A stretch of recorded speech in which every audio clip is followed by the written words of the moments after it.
का नौजवान यूपी में काम पाए। एक कल्पना थी, लेकिन आज साकार हो रही है।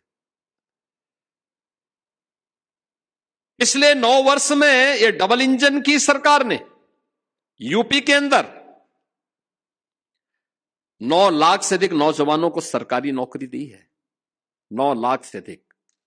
कोई नौजवान ये नहीं कह सकता, कोई नौजवान ये नहीं कह सकता कि उसको सिफारिश लगाने की आवश्यकता पड़ी। कोई नौजवान ये नहीं कह सकता कि पैसा देकर के उसका सिलेक्शन हुआ है। कोई सिफारिश से भी नहीं। हर नौजवान की मेरिट, नौकरी। ये सरकारी नौकरी है। 3.25 करोड़ नौजवान या कारीगर आज अपना स्वयं का एमएसएमई यूनिट का संचालन कर रहे हैं या वहां रोजगार प्राप्त कर रहे हैं। 3.25 crore, 96 lakh MSME unit UP के पास है। जो यूपी को कभी पहचान दिलाता था, मुरादाबाद का पीतल उद्योग,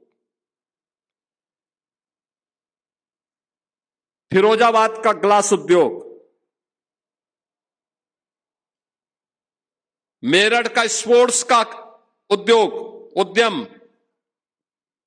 भदोई की कालीन, लखनऊ की चिकनकारी।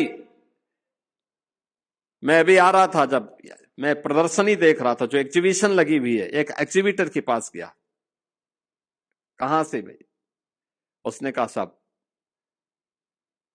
आजमगढ़ से, ब्लैक पॉटरी का काम कर रहे हैं। देखो ना, ये ब्लैक पॉटरी पहले भी थी। आजमगढ़ में साड़ी पहले भी थी, पिछली सरकारों ने उसे हतोत्साहित किया। जहां आज ब्लैक पॉटरी बन रही है,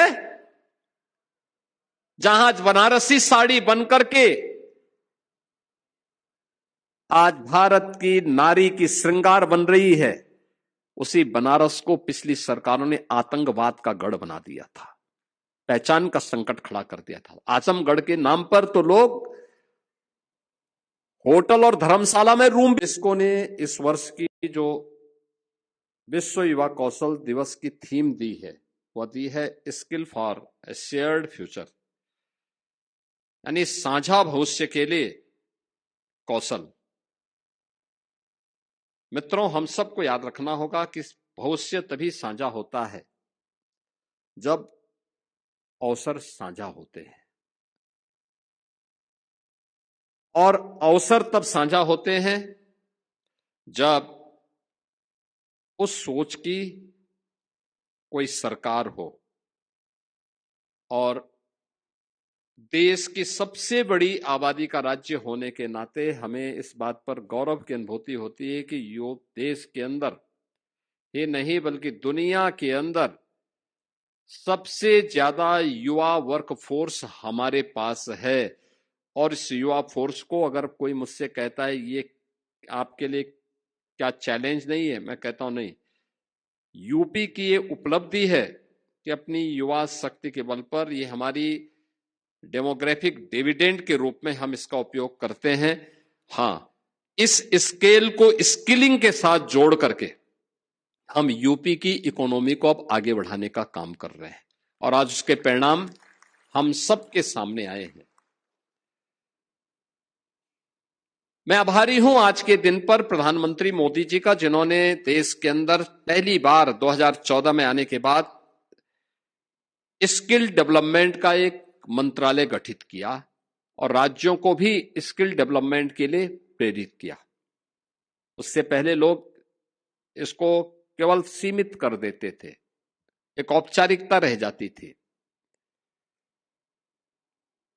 स्किल डेवलपमेंट विभाग खुलने के बाद या मंत्रालय गठित होने के बाद उसने जो प्रगति की, अभी मैं उसके कुछ आंकड़े आपके सामने प्रस्तुत करूंगा। एक, जो मैंने कहा कि साझा भविष्य तब होता है जब उस प्रकार की सरकार भी होती है, उस सोच की सरकार होती है।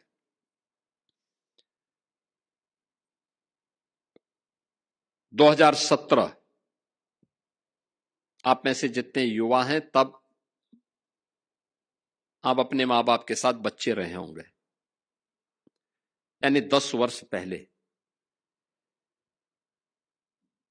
स्वाभाविक रूप से मां बाप के ऊपर पूरी तरह आश्रित, न वर्तमान की चिंता न भविष्य की चिंता। और हर मां बाप अपने बच्चे को किसी भी अपशकुन से बचाती है। लेकिन दुर्भाग्य से 2017 के पहले तत्कालीन राज्य सरकार ही प्रदेश की सबसे बड़ी अपशकुन बन चुकी थी। युवाओं के लिए शिक्षा चौपट थी, कौशल विकास की कोई व्यवस्था नहीं थी,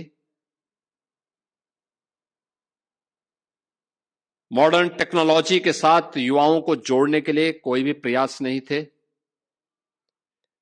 स्कूली शिक्षा हो या कोई भी अभियान, ये सभी नदारद थे।